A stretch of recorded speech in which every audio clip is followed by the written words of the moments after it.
And we're back with the House Husband Diaries.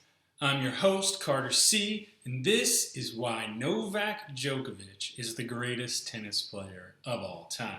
Like I said in the other videos, this is a three-part series. It will be a fourth video, but it's a three-part series. One for why Rafa Nadal is the greatest tennis player of all time. One for why Roger Federer is the greatest tennis player of all time. In this video, why Novak Djokovic is arguably the greatest tennis player of all time, men's tennis player, right? So let's get right into it. Basically, I say a couple reasons why, a couple reasons, arguments against, and then some opportunities that the players have over the course of the 2020 season and beyond to kind of solidify or make their case for GOAT of all time. Anyway, for Novak, he has three strong reasons for being considered the greatest men's tennis player of all time. In my other videos, Roger and Rafa have a number more in their corner, but Novak has three pretty strong ones here. So I'll get right to it. Right, number one is a lot of people would say Roger Federer is the greatest men's tennis player of all time, but Novak Djokovic's head-to-head meetings with Federer, he has a winning record. He's 26 and 23 against Fed. So he's won over 50% of the matches. He's won three more matches than he's lost against arguably the greatest player of all time. It's a feather in your cap when people say that somebody's the greatest of all time, and you can say, well, I played him 49 times and I beat him 26 of those. It's a pretty good argument. If he's the best and I beat him more than he beat me, maybe I'm the best. And reason number two is the same. His head-to-head matchups with Rafa Nadal, of the 54 times they've played, which is a record for any two people on the ATP Tour, he has a head-to-head victory winning percentage of over 50% against Rafa. He's 28 and 26. So those are two of the arguably the best tennis players of all time, and Djokovic has a winning record against both. That's pretty daggone impressive. And then the third reason for saying that Novak is the best tennis player would be he's third all time right now in total weeks spent at number one at the pinnacle of men's tennis. 275 weeks. He's 11 weeks from second place Sampras, and then he's 35 weeks from tying Roger Federer. So Djokovic is a year younger than Nadal. So basically, if Djokovic has a similar year in 2020 to 2019, he'll tie or surpass, regain number one. It depends on if Nadal has a similar year as well, right? If Nadal doesn't have as strong a year in 2020 as he did in 2019, and Djokovic does, Novak will surpass Sampras for number two all time on the most weeks spent at number one, and he'll be right on Federer's doorstep for most weeks spent at number one. And in order to do that, he's probably going to have to be Roger and Rafa at least once more each, and not lose to him. So there's a lot riding on the 2020 season for Djokovic in this for him being the greatest player of all time. Now, there's two big strikes against Novak going against him in the argument or the debate for greatest player of all time. And that's the fact that he's not first in any major category in men's tennis. He doesn't own the most wins. He doesn't own the most Grand Slams. He doesn't own the most weeks at number one. Nothing. Like, he doesn't have the highest winning percentage. He's second or third or fourth in a lot of categories, almost all those categories. And as the years go by, he's moving up the total wins category.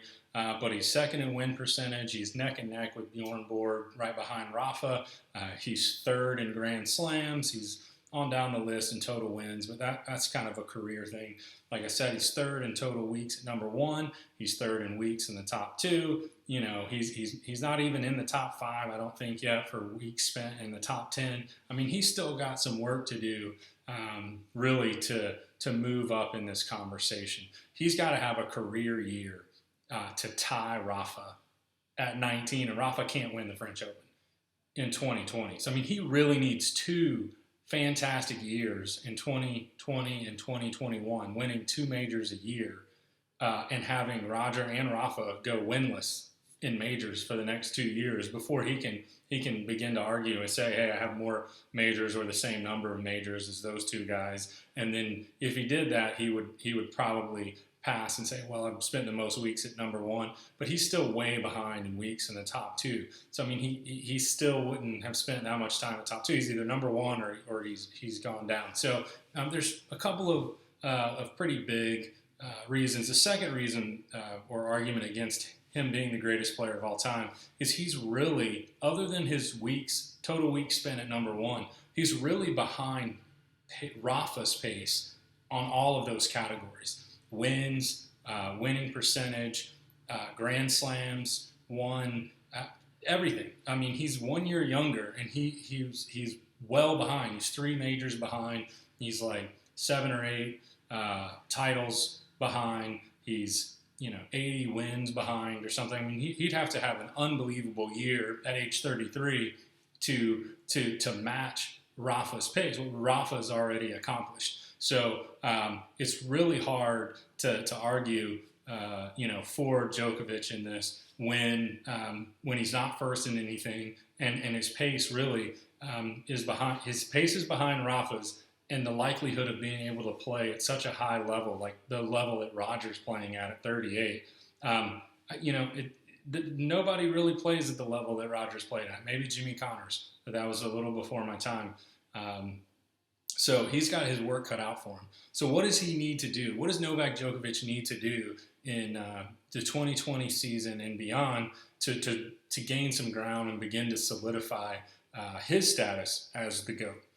And I would say he needs to win at least 5 more majors, and possibly more. And the reason why I said at least 5 gets him to 21, and that assumes that Rafa doesn't win the French Open and 1 more major in the next couple years, and then it assumes that Roger doesn't win anymore. And so the likelihood of Rafa not winning anymore and Roger not winning anymore is almost 0. And then if Rafa wins 2 and passes Roger, now Novak needs to win 6 more. And when you start talking 5 or 6 more majors, I mean, that's 30 to 40% of his total already. And he's 30. He'll be 33. So that's a tall order for anyone. But he needs to win at least 5 more majors and have Rafa and Roger not move past 20 or 21. And then he needs to extend his lead over both Rafa and Roger in those head-to-head matchups. He's only 3 wins ahead of Federer, and he's only 2 wins ahead of Nadal. And really, that's neck and neck. And it could go either way. He could lose a couple matches to both of them next year. He could have off days. He could have, another shoulder injury or whatever he had at the U.S. Open, and they could be tied back. And then there go two of his 3 best arguments for why he's the best player of all time. Once Roger and Rafa catch up to him, if they could even that series. So he really needs to play Rafa and Roger more and in 2020 and win those matches. The other thing I'll say that kind of hurts his cause is he caught up with Federer in his 2015 season, which was lights out tennis season. But that was once Federer was in his mid 30s, and so he's really done most of his damage in that head-to-head matchup and winning, going from losing in the head-to-head matchup to winning as Roger aged from middle 30s to late 30s, and Novak was in his late 20s to early 30s. And so head-to-head's a little misleading. If Federer had retired like most normal human beings in his mid 30s, then Djokovic wouldn't be able to say that he has a head-to-head winning record against Roger Federer. So extending those leads, something like what Rafa has on Roger, 8 wins more than losses.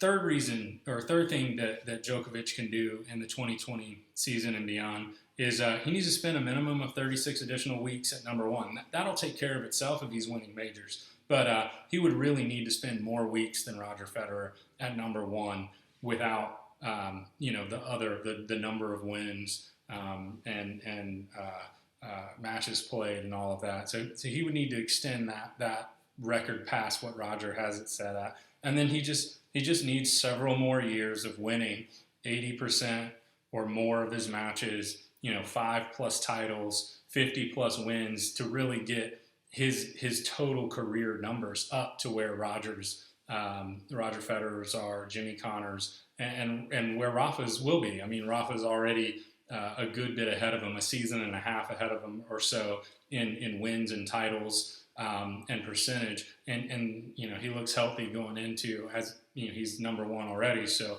I think Djokovic has a lot ahead of him. He's playing some great tennis. I mean, he had a fantastic year this year.